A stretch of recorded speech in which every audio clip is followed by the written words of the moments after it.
5, 4, 3, 2, 1. Buenos dias, hippies. Paz en nuestro barrio. The cookie flavor we're discussing today is sweet and rich and finely textured, called entitlement. I am not a financial analyst or even close. I am entirely too unserious to be taken trustworthy in such an account.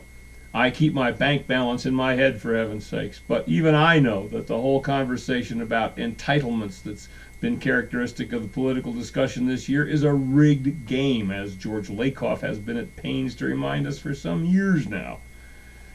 It echoes precisely the right-turd, whack-loon, fuck-nozzle slanders about the culture of entitlement that's been the standard rhetorical attack on Social Security and other government social safety net programs since at least the Reagan era, and probably before. You could Google it. I didn't. It's constituent of the ancient conservatoid canards about moral hazard, whereby it is asserted that it's dangerous to the spiritual well-being of the proletariat if things go too easily for them. The idea is that privation builds character, you see. President Shamwell seamlessly adopted that rhetoric, consistent with his own sentiments clearly, but inconsistent with any surviving democratic values that may still occupy the public discourse. He conceded the terms of the argument to the GOP literally within days of even his nomination. Doing so was a calculated, pragmatic political decision, a decision powered by expediency, but it was grotesquely unfair to the facts of the case.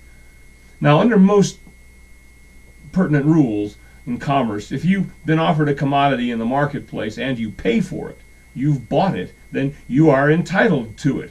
A car comes with a title. A meal and a suit of clothes, they come with receipts. If you pay for them, you're entitled to enjoy them. With Social Security, we have not only contributed to the Social Security fund, but our employers did too, and it totaled about 15% of our before taxes income.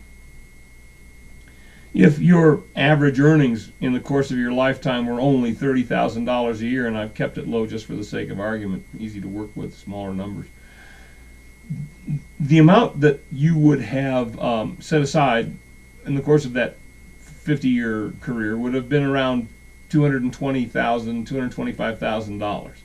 If you calculate the future value of the $4,500 per year contribution that you and your employer made Social Security, and perform the simple 5% operation, less than which is what the government pays on interest for the money it borrows, after 50 years of your working career, you're somewhere up around $900,000.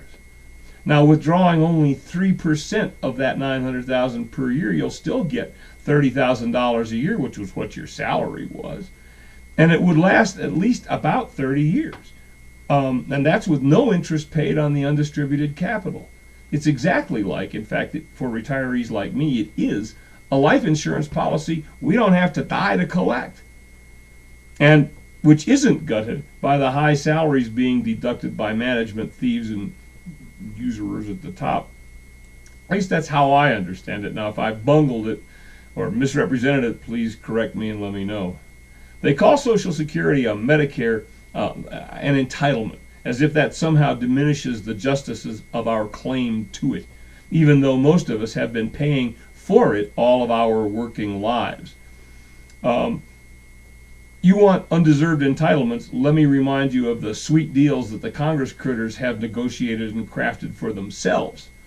Cheap, highest quality health care for them and their families, outrageous, extravagant retirement packages, countless paid holidays per year, 3 weeks of paid vacation in addition, and they can add to the vacation time anytime they want to vote on it, plus unlimited sick days and other benefits. Yeah, you could call that welfare.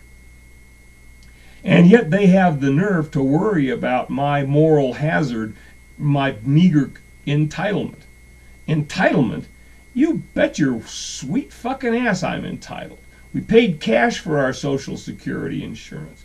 Just because the government borrowed that money out of the fund doesn't make our benefits somehow contingent or evanescent or tentative. And then now, when it's time to collect on the insurance, the government claims it's running out of money.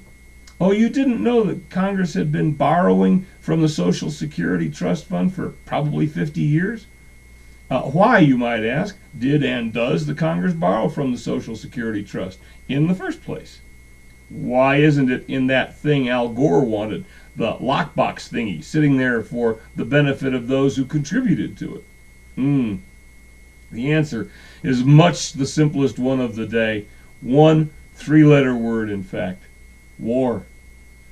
The Social Security Fund was and is a huge money pot that Congress and presidents could tap without raising taxes, without leaving fingerprints. Like the oil, it would never run out. LBJ and the Dim Congress began it in the 60s as a way to finance their competing wars, the one in Vietnam and the one including the war on poverty that the Great Society called for. About 15 to 20% of our so-called national debt, remember the national debt, that consists in bonds that are created by the Treasury to underwrite those trillions of dollars in loans from the Social Security Fund over those decades to the government. Now you see, funny thing, ain't it, hippies, that the government, the institution itself, owned, of course, bag and baggage by the elites, oligarchs, and aristos, actually has a motive to let the system fail. Well, two motives, really. One would be to cancel that enormous debt, and two, to get their feculent, blood-soaked fingers all over that huge gob of residual capital pie. And I'll leave you with guten appetit, hippies. I'll see you at the beach.